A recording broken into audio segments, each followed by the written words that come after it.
Bien, volvemos a comenzar después de este cambio de mesa. Very well, so we're going to continue now. We're going to start with the more scientific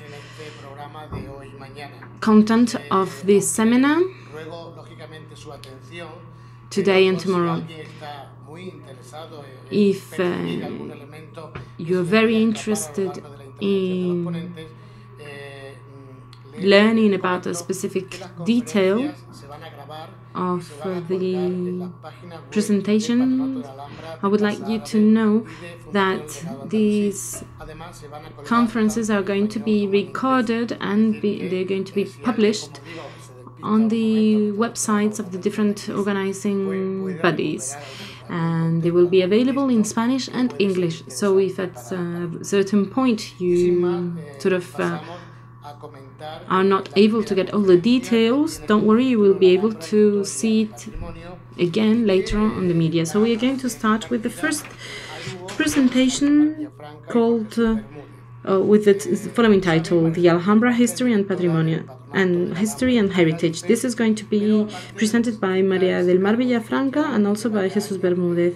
María del Mar Villafranca, she's the director of the Council of the Alhambra and the Generalife, and she's a doctor in history of art. She started working on the history of the museums of Granada and their valuation, and she's got a very long career in the field of the conservation of heritage, both referring to monumental complexes, monuments, and also museums.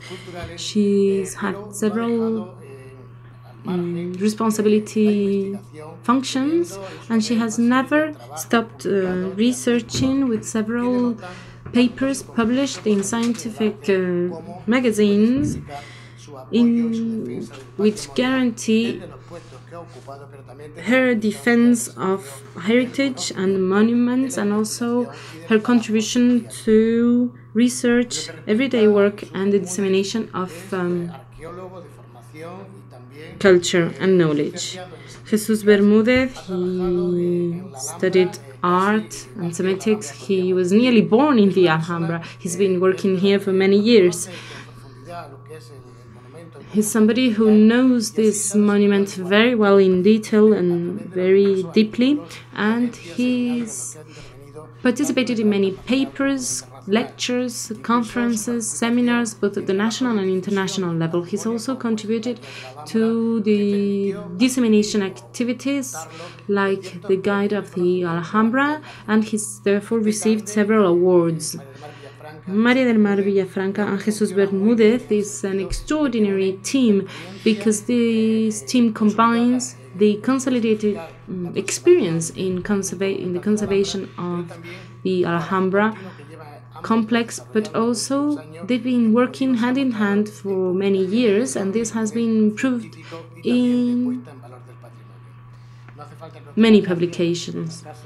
Thank you very much. Of course, we are here, and this is your home, and I think it is very important that you are the first speakers today, because the Alhambra is the most precious piece of the exhibition of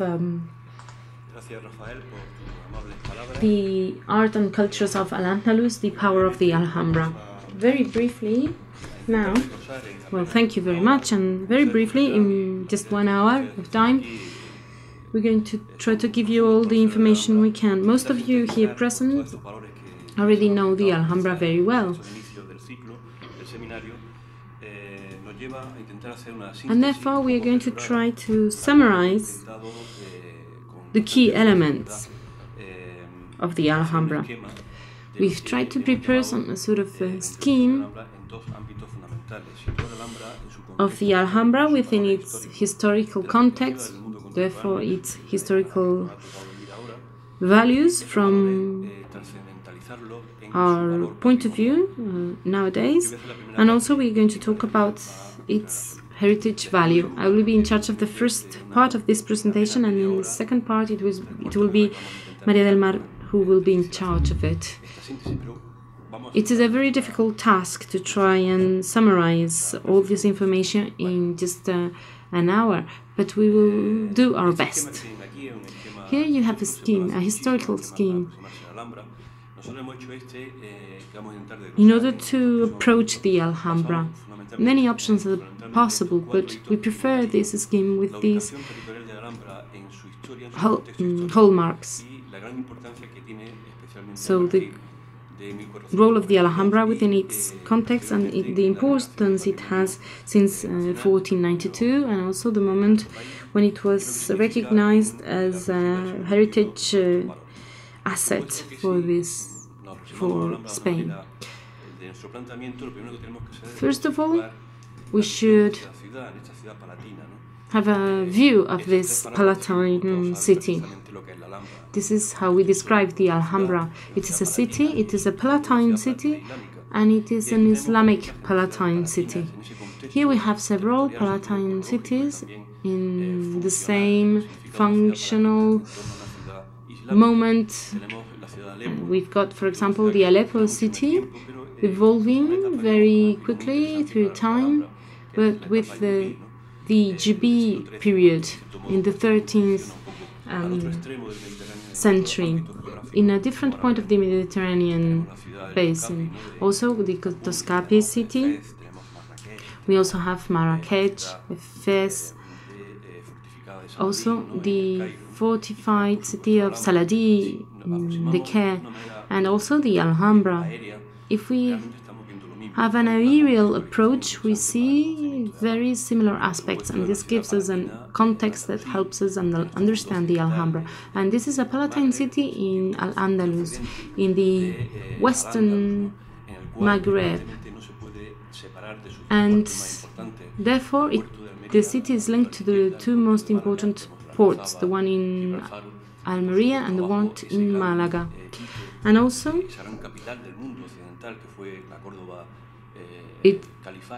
Granada was also, the Alhambra was also linked to the great capital city of Córdoba.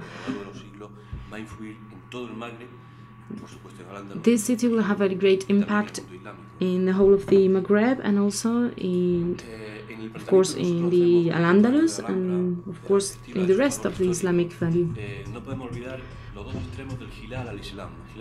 Hilal al-Islam is this moon with the two extremes, with this drawing of the moon that also represents the Mediterranean Sea. So we have the two extremes in the Anatolia, and the other one is in Al-Andalus, the other point. Here we have this manuscript from the 13th century, from the city of Konya in the Anatolia Peninsula, and here we have the painting of the Kingdom Room here in the Alhambra from the 14th century. Muhammad V is supposed to be the author. So we have the two Palatine cities at those two exterior points. And this is the Nasrid Alhambra. And also this black bag of history, the Mediterranean Sea, with many idea exchanges, art experiments, and we have on the left all the evolution from the prehistorical world until the appearance of the Roman Empire in green, and there we see this shape of a moon. And this is the perspective of our historical integration. And here we see all those processes of exchange of ideas and processes that will have a cultural aspect, different approaches. And the Alhambra is a good synthesis of all this. Here we have the commercial routes in the northern part of the Mediterranean Sea and the southern side too. And also there are different historical chapters for the Alhambra, and the last classification has been prepared by Maria Jesús Briguera. Here we have a view of the Taifa Kingdoms and what they imply. Everything starts with the concept of a Taifa Kingdom in the street Granada. And we see that there are different chapters here of Al-Andalus. This is the history of Islam here in our territory, and here we have these stairs that represent those stages. The Nasrids are situated here in the southern part of the Iberian Peninsula. You have a summary of the commercial routes, where we have the Maghreb, the Western Maghreb, and also the great chapters of the meaning of the history of the Nasrid dynasty. There are 4 traditional chapters, and we've added 2 additional chapters to that history of the Nasrid dynasty to talk about the end of this dynasty. With the internal configuration of the sultans, we have the double Haymeliyya, and also Muhammad V. And Muhammad V fills up a single chapter by himself. And this leads to the 5th chapter, the Muhammads, because 3 of the sultans were called Muhammad, and they were governing in an alternating period that leads to the end of the Islam in the Iberian Peninsula, the end of the 3 most known sultans of the kingdom. As I said, this is a palatine city with an urban design, and there's a period which is the Zirid period, with the Hism, the castle, and which this is the Alcazaba, the Najida, the new Alcazaba. This is the nucleus from which the city starts developing, and here we have the Alcázar, which is key, the Sultan's Alcázar. Nowadays, in the 21st century, we would need to change complete whole chapters of the history of the Alhambra, because this should not say the Nasrid palaces or the new royal home. There are new researchers that have shown that those are the what have been the names of the palaces, like the Alcázar, the great Alcázar of the Nasrid. And the Alcázar would be this area marked with 3 colors in its 3 evolutionary periods.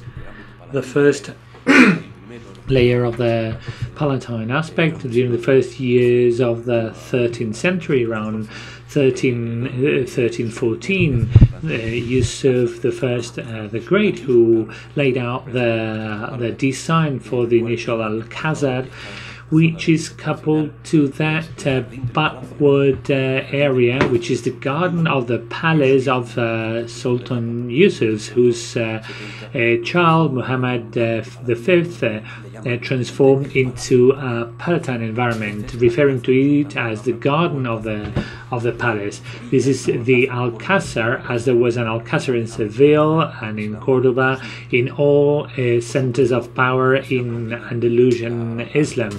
And the upper city, the bureaucratic administrative city, we prepare this plan, which took us many years and which was published with some modifications in the official guide. It is a reconstruction of what has been drawn from archaeology in terms of knowledge of the Islamic environment of that Islamic Alhambra. We've removed all references later than 1492, and the streets are the bones, the structure, the skeleton. on which for 260 years all the urban structure is prepared as a synthesis of all that Islamic world which has got its origin in the history of Islam itself. This is a map which was designed by the father of medieval archaeology, one of the fathers of medieval archaeology, our colleague and friend Juanjo Zayas, and it's a plan which was designed in 1995, and he introduced an improvement, the issue of the lines of sight as taken from the towers of the wall ring, and which has got very interesting aspects. For example, the tower, the main tower, the perspective over the three main key elements, which is fundamental for the evolution of the Palatine city. For example, the gate of wine, articulating, structuring the movement inside. The tower of water, which has got a tacit reading because it adapts the Roman term solarium into solar, acting as the sun watch of a Muslim city for the first prayer of the day to be marked, to be highlighted. Also because it's oriented towards the holy city of Mecca. The 30-something towers of the Alhambra also should be taken into account, considering its interdependence and role, because each of them has an independent role. For example, these smaller towers, the Tower of Cadi, which is the only one with a stop in the surveillance trail, complementing the military protection, as compared to the Palatine towers, which in order not to stop the walk around the walls, have arches and passageways. Then we have the gates, maybe the oldest one, the Arabal Gate. We do not know its original Arabic name, but there's no doubt that it acted as a magnet for the Palatine aspect of that initial Alhambra to be overlooking that area, the lower city. And maybe at the beginning, during the first few years, Muhammad II, Muhammad V, and created the Bab al-Shuruf, the gate of the wells, which is the first one seen by the Granadinos when they come up to the city. Water, Maria del Mar will be referring to it later on, has got very important consequences in terms of its historic fundamental values. 6 kilometers upstream, water is taken down to the Alhambra, a catchment is done in order to bring it down to the hill of Sabica.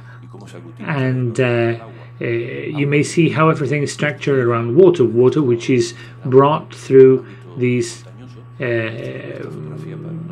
hill range. This is a panoramic picture published by Luis García Pulido, which helped us see how these water canals evolved throughout time, and we see how the settlements around these large hills followed the trail of the new wells being opened. This mill, which is in the Vatican Library, the famous Hadith of Al-Wayad, and it's funny that this mill is a reconstruction of a model, a natural scale model, which is in the gardens of El Retiro, even if it's a Castilian water mill and not an Arab mill, but it helps us find an example. And then we've got these ponds, these reservoirs. We see it centuries after Madinat al-Sahra was abandoned. And these are ponds which become integrated in the general architectural project and layout of the palace. The pond contributes to graduating the pressure of of water when coming out from the canal, and also creates a microclimate for the rooms and halls surrounding it.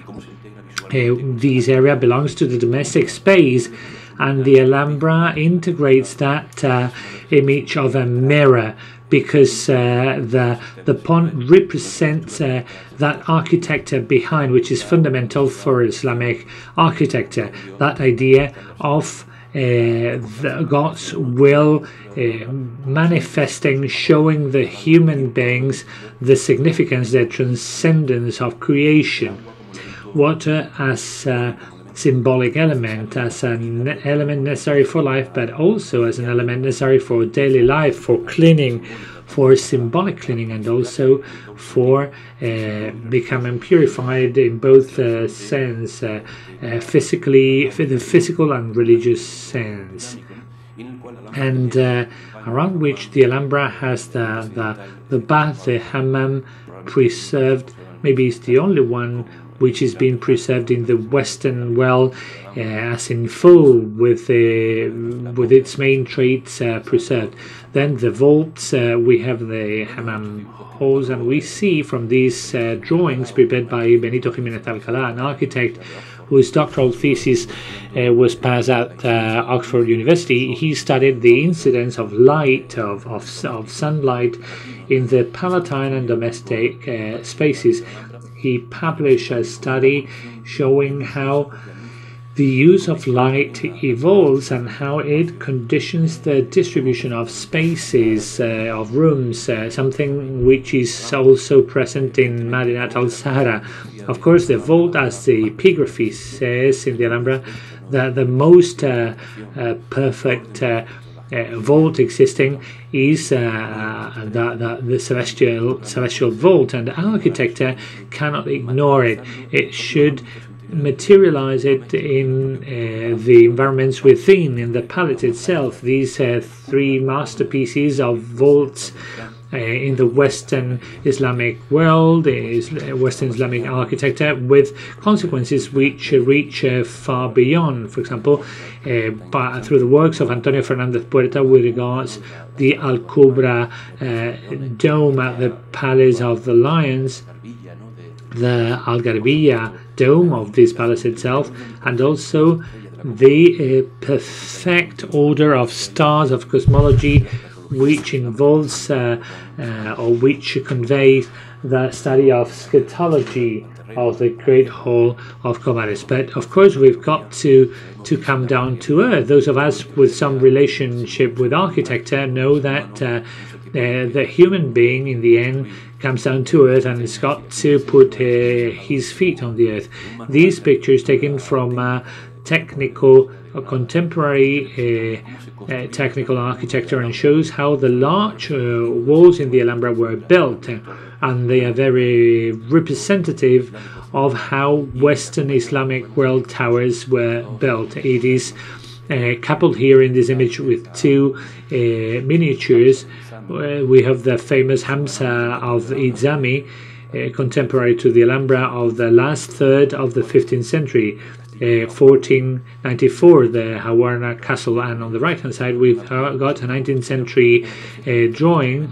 It's of course posterior, but we see the tools, the same tools that may have been used in the Alhambra, and we see the domestic space which was so close to Islam in its origin in the 6th and 7th century.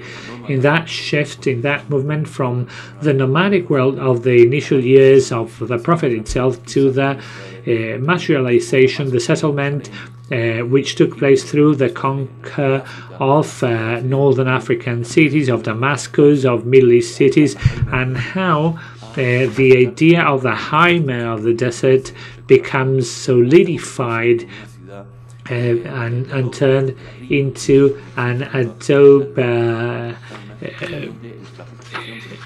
dwelling. And the section of the throne hall of Comares, for example, shows us that link, that memory of a materialization, solidification of the Haima in the 15th century.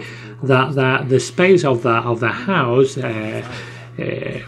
for that, we've got to refer to that process of conquest. The oasis and the integration of houses around the oasis is rebuilt, for example, through the assimilation of the concept of a dwelling, of a Roman dwelling. A Mediterranean home is recreated here. So we're referring to Western Islam, and it is mainly a Mediterranean expression, as it is also the case of the Eastern Mediterranean region, as the case of Palestine.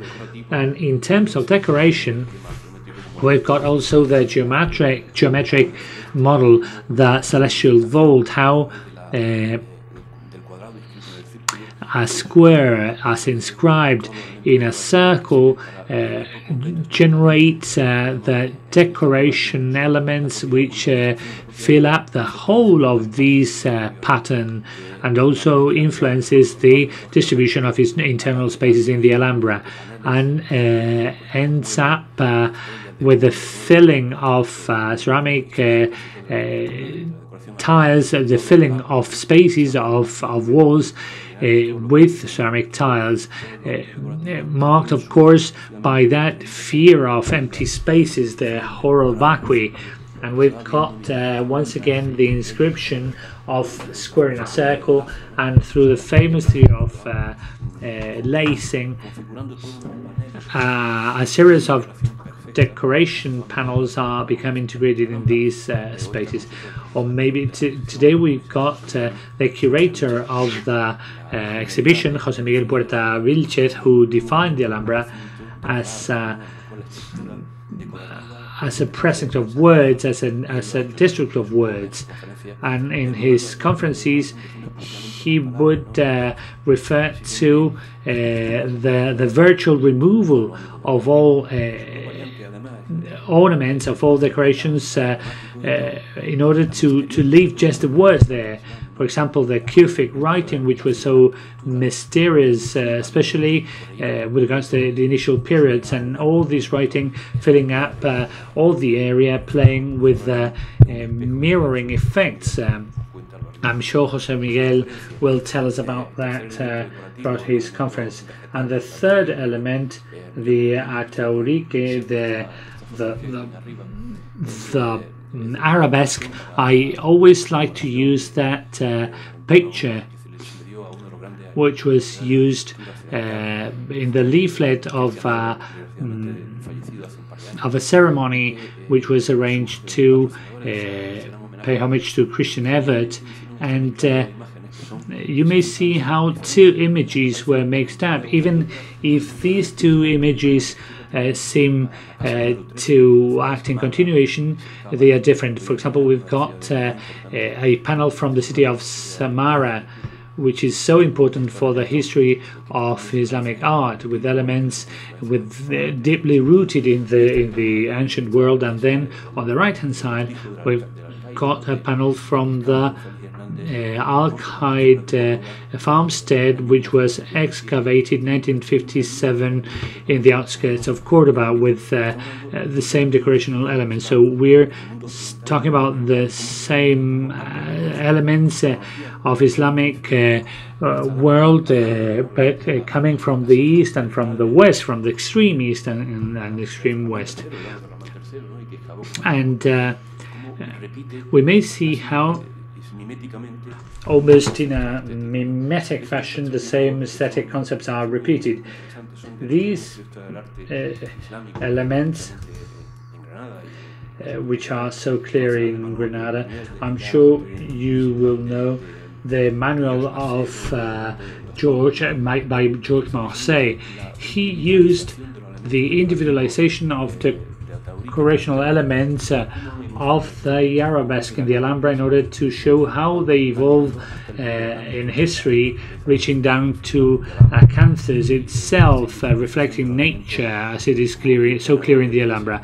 And all these elements would become integrative elements of all that decorative scheme. This is from the Sala de la Barca, the boat's hall, with the arabesque linked to geometry, to geometric patterns, and as we grow in scale, reach down to these perfect elements, both in aesthetic and proportional terms. We are watching an illusory or a virtual Alhambra. And it is one of the fundamental elements why the Alhambra is still so interesting for so many people. I don't want to finish without referring to the role that the Diwan al-Ishar had, that council, that mahsen of wise men, and the first ministers were big poets, great poets, and sultans would rely on people who dealt with language like no one else, that maybe they won their post in a flower battle, because they would that way become a guarantee for the state.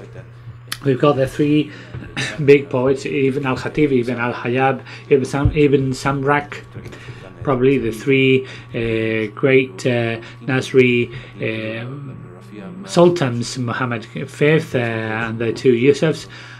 We've got some icons from the texts. But in 1492 something happened. It is the end of the Nasrid dynasty, and it is very important for the current contemporary heritage in order to validate, to acknowledge how important this date is. We've got this relief of the high altar of the royal chapel, where we have the Nasrids getting out of the from the Justice Gates, and we've got the capitulations, the Treaty of Santa Fe, and the governing rules for the Alhambra, which are fundamental for us to understand why the Alhambra was preserved in time. They are considered to be the first written constitutions in the Western world, because there's a list of rights and duties on what the Muslim population should do after the city has been conquered, and they have been conquered by a different culture. And of course we know that because of human nature being rebellious, these constitutions were not fulfilled. But anyway, talking about a different thing, with a concept which is of our time, we may say that the Alhambra apprehends and synthesizes all those values of the Western Islamic world, and it becomes some kind of cultural crossbreeding. It is the message for the 21st century. For example, how the Catholic kings integrate all references from the Arab world and the Alhambra. We're talking about the end of the 15th century, with different cultural values which cannot be assessed with our own contemporary perspectives. And we've got there, for example, also the influence of the grandson of the Catholic kings, who was not more nor less than the emperor of the Roman Catholic Empire, Charles the First. And he of course was a man of the Renaissance.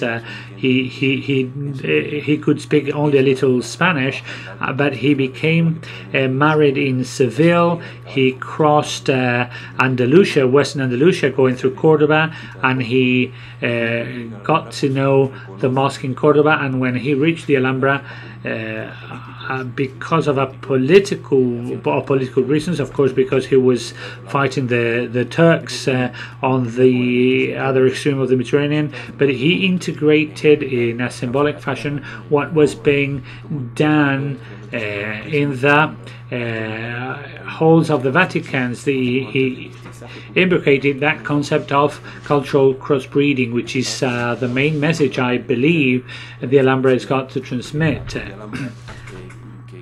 We have that in the 19th century, during the first few years of the 20th century, some people proposed that these palaces should be put down, but now we believe that these are symbolic values, even if of a different kind, which have become integrated. We may see from the windows of this palace itself the roofs of the Nasrid palaces, so there's an interbreeding, a crossbreeding, which can be very fast seen. The big generals, the greatest generals in the armies of the Catholic kings, the Marquis of Mondejar and the Count of Tendillas, were the big messengers of the Renaissance ideas to this area, and the children were born in the Alhambra, and the children, when they were older, they were sent to Roma to receive an education. But the Count of Tendilla himself, in 1494, welcomed Hieronymus Münzer, the German ambassador, and he was dressed in a jalaba and offered him tea, and he showed him the Alhambra, and he was one of the messengers of the Renaissance, as I was saying. But when the Tendillas left the Alhambra, it was the period of the Succession War. The 15 first years of the 18th century meant that the outbreak of the war between the Austrians and the Bourbons. Philip V, the Bourbon, finally won the war, and Seco de Lucena referred to the 18th century, as the most sad century in the history of the Alhambra, reaching up to the entry of the Napoleonic troops in the Alhambra. We've got General Sebastiani. This is a picture I taken from Turkey. It's funny that I had to find it in Turkey, and that meant an attempt to blow up the Alhambra itself. The space was abandoned, and was it not for the action of people like Jose Garcia, which is also a kind of a legend, we wouldn't have the Alhambra the way it is today. We couldn't enjoy it the way it is today. That Alhambra who welcomed Washington Irving and visited the Alhambra, discovered its values, and in 1842 he became the American ambassador in Spain, and we may add there the cultural concept of the Tales of the Alhambra, which was a collection of anecdotes, of tales, which has become a manual for the teaching of English. Many people learned English through Washington Irving's texts, and that of course gives rise to the current, or is inserted in the current of the 19th century Romanticism, and it merges up these concepts through the Alhambresque. Such a typical design of the 19th century being identified with an example of a specific sensitivity immersed in cultural environments which transcend the Islamic world and the history of the country.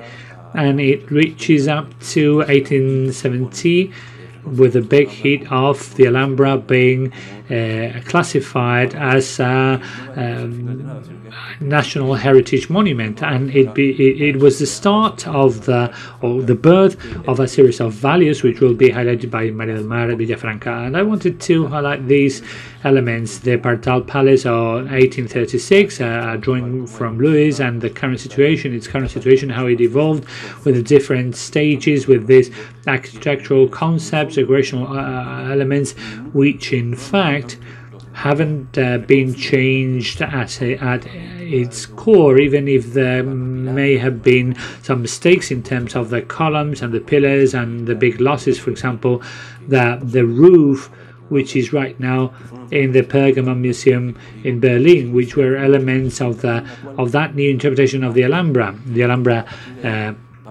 grew, and from then on we could see values which have influenced our contemporary perspective. I will give the floor now to Maria del Mar. Thank you.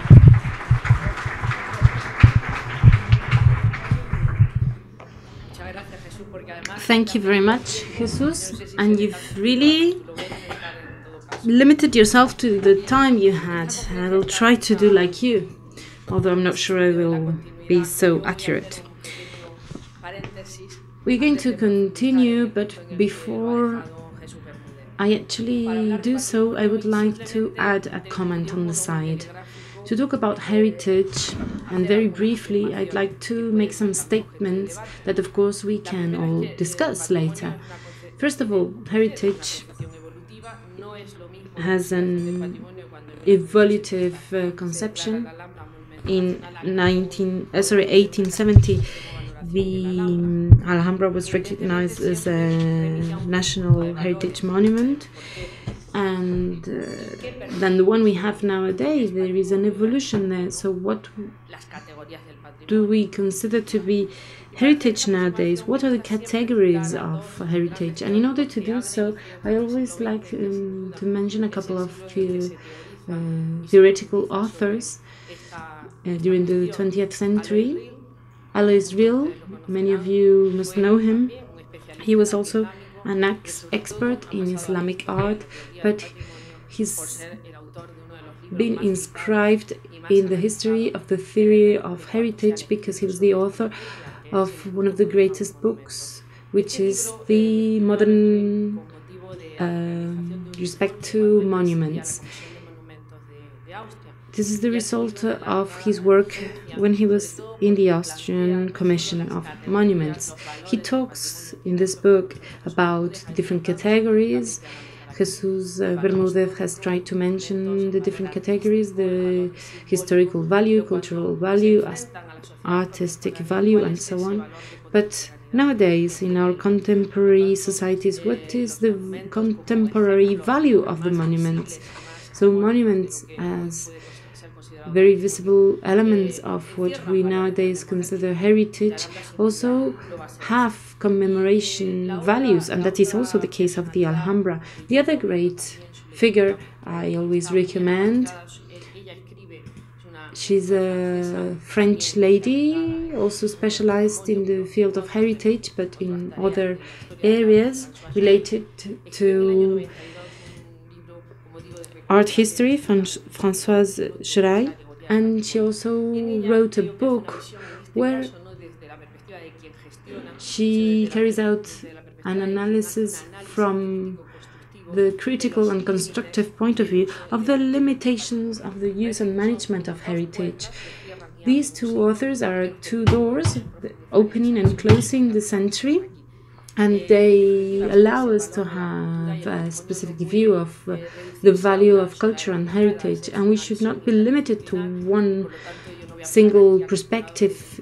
This is an interdisciplinary issue, and Jesus has talked about this topic from the point of view of a manager within a team, but he's an Arabist too and a historian too, and I also applied that same view, historian of art. So coming back to this same scheme that Jesús Bermúdez used to begin his presentation, I would like to now focus on the very last part of this slide. From the moment when the Alhambra was considered as an asset that should be protected in 1817, the first actions that were carried out by the Spanish state in order to raise the awareness about the importance of monuments after the 1868 revolution, so very progressive governments. So also related to the transfer of competencies in the field of culture. I must deal with this very quickly, and I'm sorry for that, but I will try to show several characteristics. And in this sense, we need to talk about the relations to the physical environment.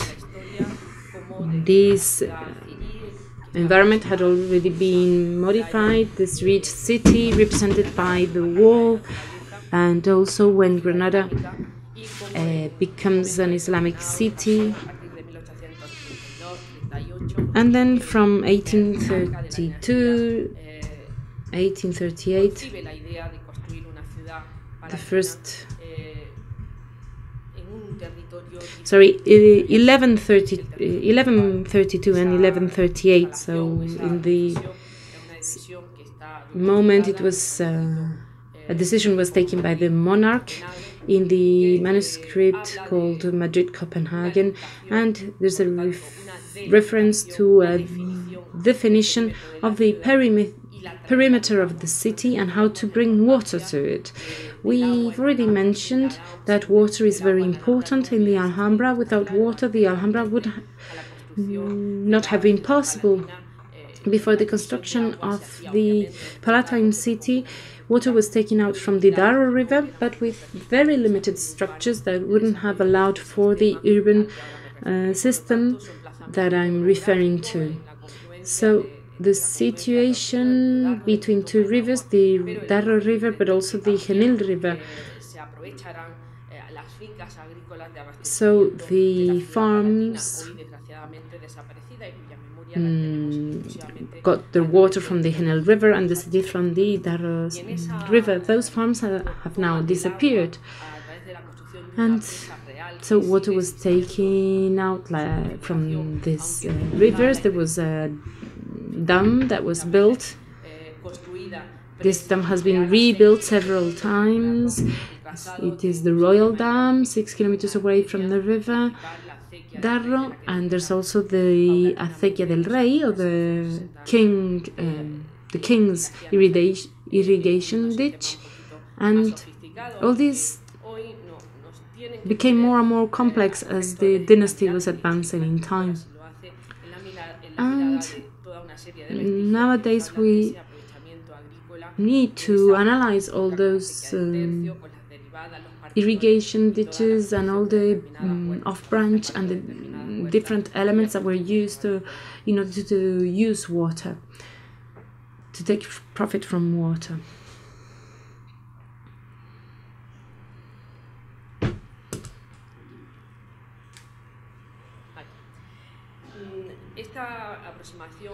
So this physical approach or geographical approach was already valued during the first protection plan of the Alhambra. It is still valid, although it is being reviewed. We see that the limit, one of the limits of the area, is in the Sulaid, near the meadows. So this structure that is also very impressive. But then, so this impressive structure, and then we also have the meadow that has not been well managed, and it is a territory that is now in danger, a very fragile territory due to the housing pressure. And even after its origin, it really had an impact on the regulation of the irrigation cycles of the meadow, and this was done from the Tower of La Vela.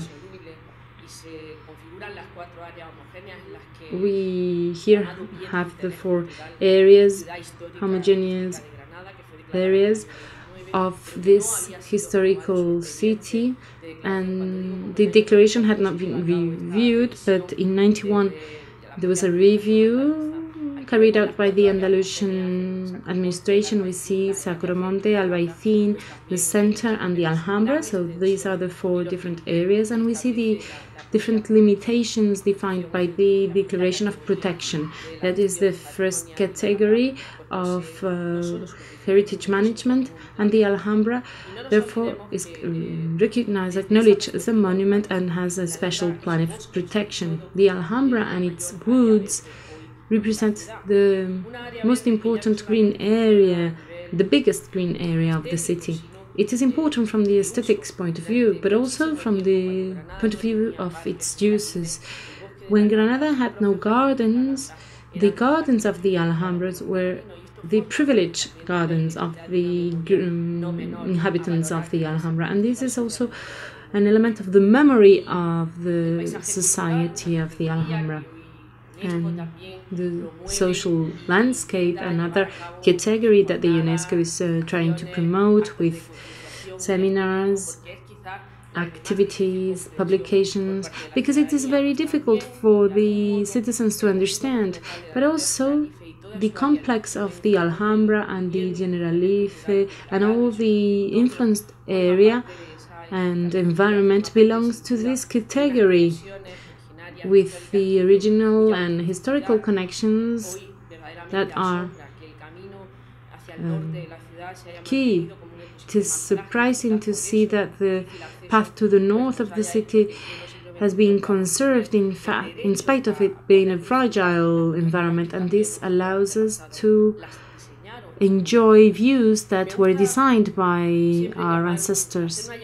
I always like to mention a comment when we talk about the extraordinary heritage of the Nasrid palaces, although perhaps this is not their original name. Also, the Alhambra belongs to the category of use, and also this Royal Almena, so this tower, Royal Tower, where we have the view of these orchards in a privileged area. There was an evolution of the territory with the use of different cultures, and nowadays this is a research area where we need to continue working. Without this view towards an integral view of the settlement, and this is something we are working with Professor Antonio Malpica in order to know the archaeological site. And as I say, this is key. We need to look at the Alhambra as a whole entity, as a single and unique entity, because if we don't look at it from that point of view, the authenticity values will not be taken into account, and this is an obligation imposed by the World Heritage List. This is the peri-urban park of the Alhambra, but for us it's more a cultural park than a peri-urban park, with of course recreational activities too, not in the way they are designed right now, but where we can have research and uses of the park. The research should allow us to know more about the park or the reservoir, the different elements included within the parks. We need to know more about them, what was done in the past with them. So this goes beyond the Palatine city itself.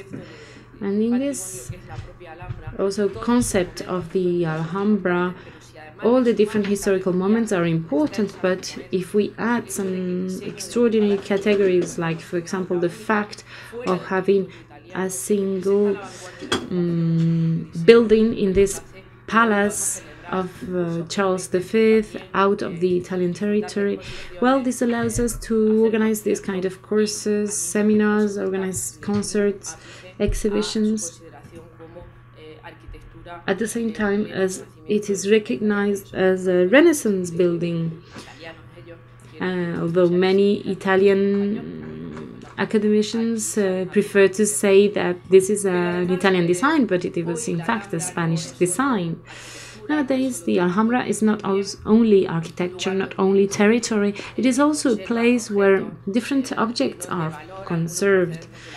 Many of these objects have a great value, some coming from the Alhambra itself, and also some others coming from other Islamic areas. The Museum of the Alhambra was recognized as the National Museum of Hispanic Muslim art.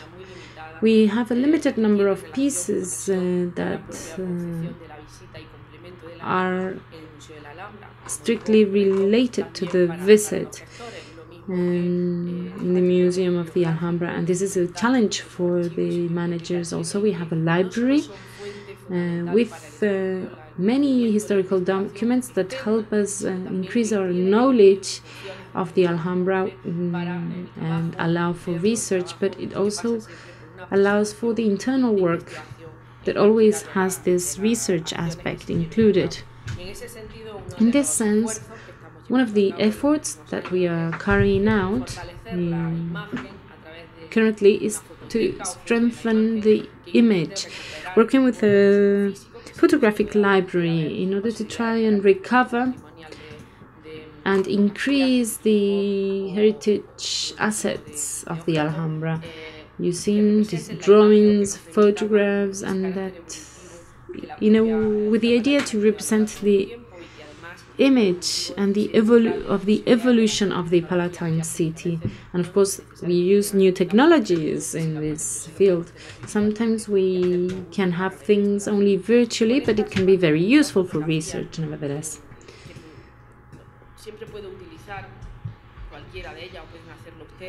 These two photographs can be used by any of us. We apply a perspective to this, and I think these photographs bring us to mind the different stages of the history. We have an orchard, a tower that belongs to the defensive system, but where there is also a home with a lot of decorations, very typical of the Nasrid art, also with historical gardens that of course have evolved because the vegetal material is continuously evolving. And then we also see another layer, which is the building that we see at the end, and it makes us think of a Christian building, but in fact has the remains of a Nasrid palace that was turned into a Franciscan convent, and Torres Balbaz restored it, and it was used as a home for artists, and nowadays it is a protected hotel, so this means that we can even sleep in the Alhambra nowadays. I do not want to forget the Albaicin. The best way to look at the Albaicin and the best way to value its structures can be done from the Alhambra, and it is right the opposite. We can, in order to look and analyze the structures of the Alhambra, can be seen from the Albaicin, so a constant feedback in between them, a very complementary relationship, and that was also valued by the UNESCO with the Declaration of World Heritage. Here you have data about the extension of the Alhambra, and therefore the management of all these structures is very complex. The gardens on one part, the olive groves with many hectares, also the historical buildings, also the monument itself, and so on. And in this last section, in 1984, when it was declared, it was inscribed in the World Heritage Site, in the World Heritage list, and this was done together with another 4 assets. And in the beginning was in 1972 with the Convention of Paris, where the World Heritage list was created after the reflections carried out with regards to the destruction of heritage after the Second World War. And in 1984, the Cathedral of Burgos, the Mosque of Cordoba, and the Park Well, as well as the Escorial Palace, they were all inscribed in the World Heritage List.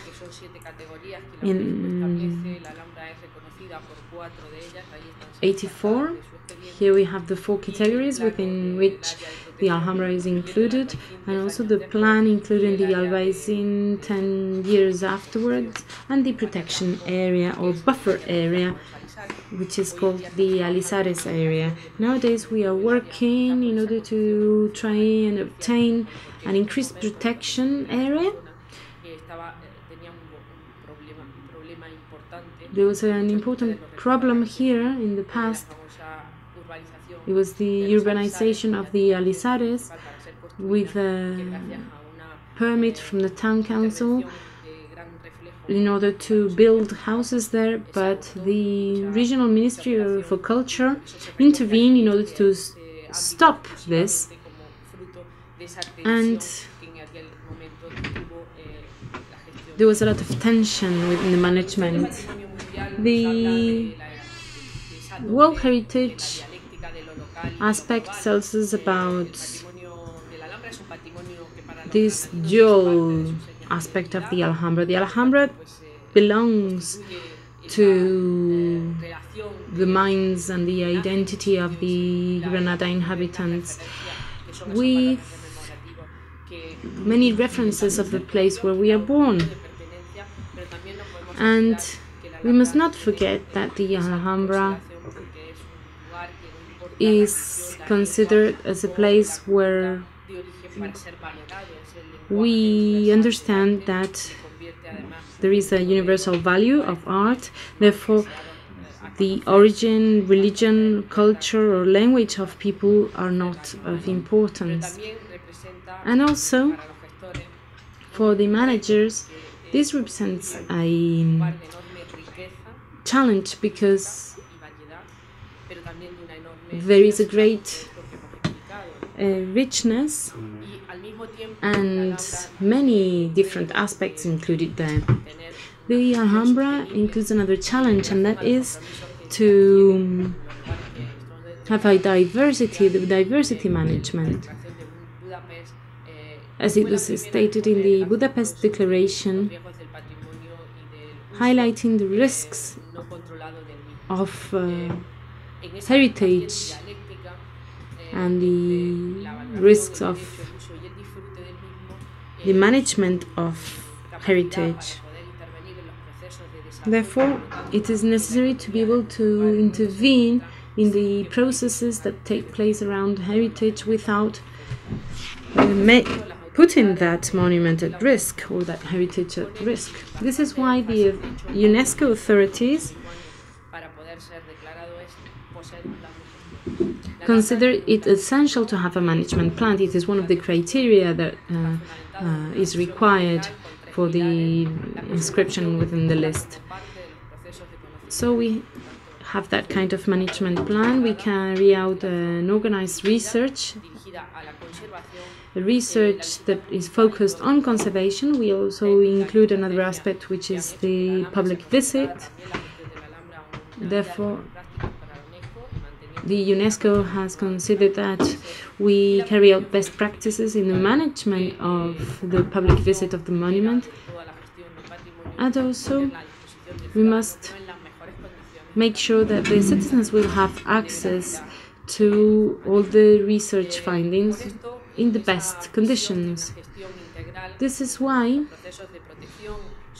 the protection processes are the key elements. Also, its declaration as an asset of cultural interest in 2004. With this evolution of the valuing of heritage, and this was done by the Andalusian government in 2005 and 2006, we drafted the steering plan. It was approved in 2007, and very recently we've added some additional contributions to the plan. The steering plan, many of you already know it, can be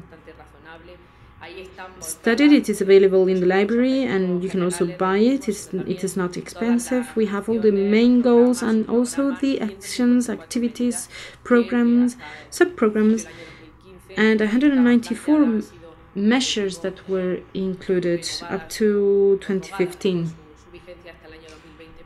This plan will be, in fact, expanded until 2020, according to the principles of the European Union and the tax and financing policy guidelines.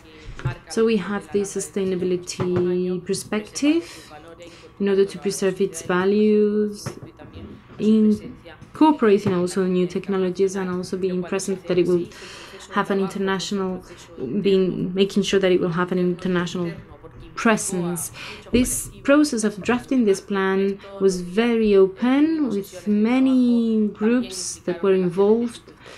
This also implied institutional relations, because the UNESCO managers were also involved, because we wanted to know their opinion and view of what we were doing here in the Alhambra. And this also included all financial and funding chapter with several axes, guidelines, patterns and projects.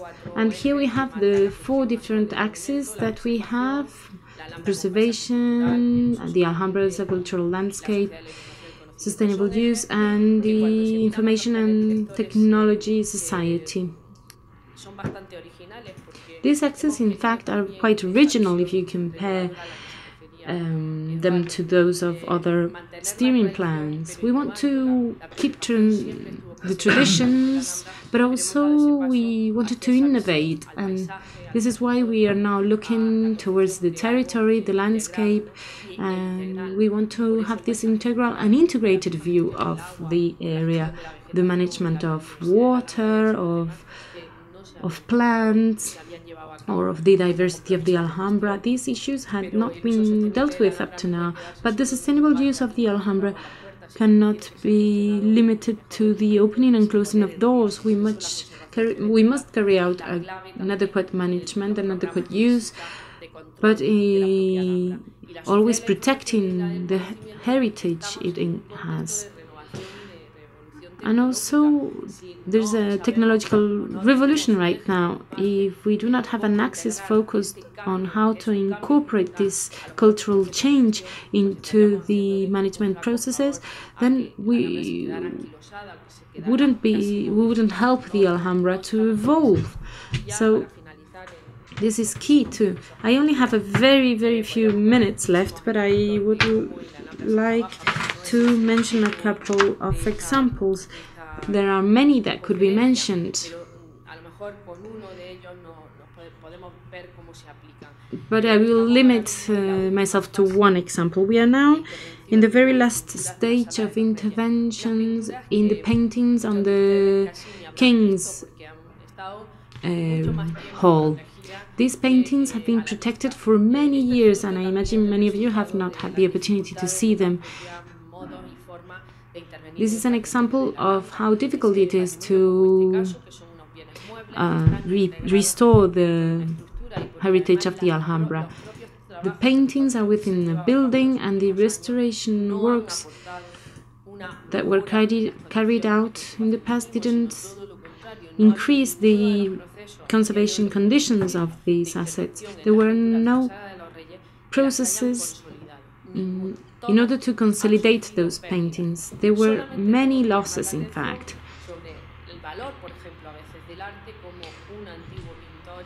An old painter, Isidoro Marinez, who was also a restorer, he copied these paintings of the King's Hall, and thanks to those copies we can now know details that have disappeared since. And this means that we can, thanks to this, we can verify that some other restorations invented parts of those paintings and didn't do the original drawings. There was the destruction of a building, so where the King's Hall was kept, and here this is the origin of the crisis of an ecosystem that was built as a single unit but then separated in several vaulted buildings. And this led to water accumulation and many other conditions that threaten the restoration and conservation of these very valuable paintings. So we've been dealing with those main problems during this last restoration. So we've tried to recover the structure, and we worked on the back of the paintings to see the structures, the wooden structure. We've cleaned them all, we've restored everything that was damaged. We also,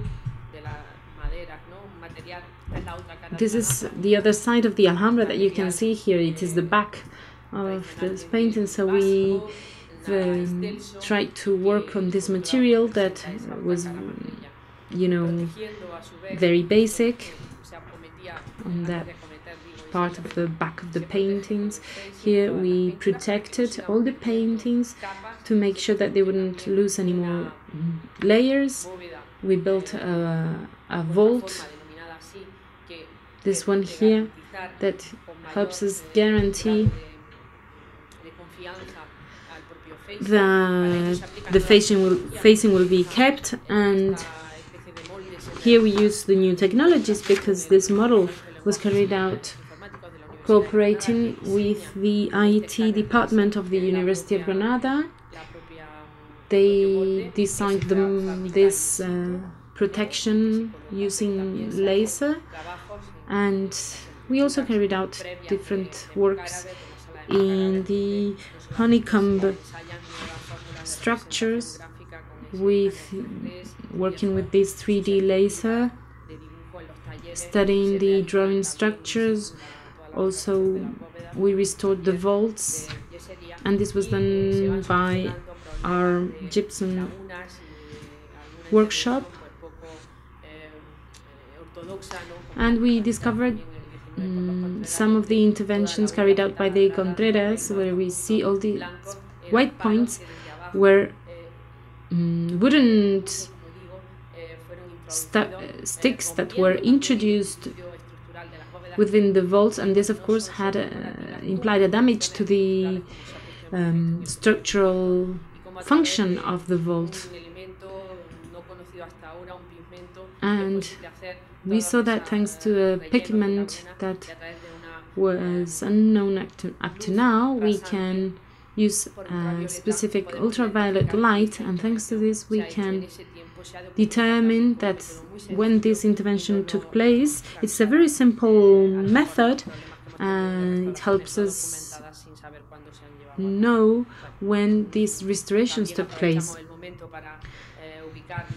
We also installed some LED lights, and that way the restoration of the vaults would be available with some pigments coming from Afghanistan and coming from the commercial routes. And also we could intervene and restore this glass vault, the only one that was kept. We do not have the original pieces of glass, but we've been able to know more about the polychrome evolution of this vault. This is a detail of the final result. We don't have any more time left, but I just wanted to show you some examples of these restorations. Thank you.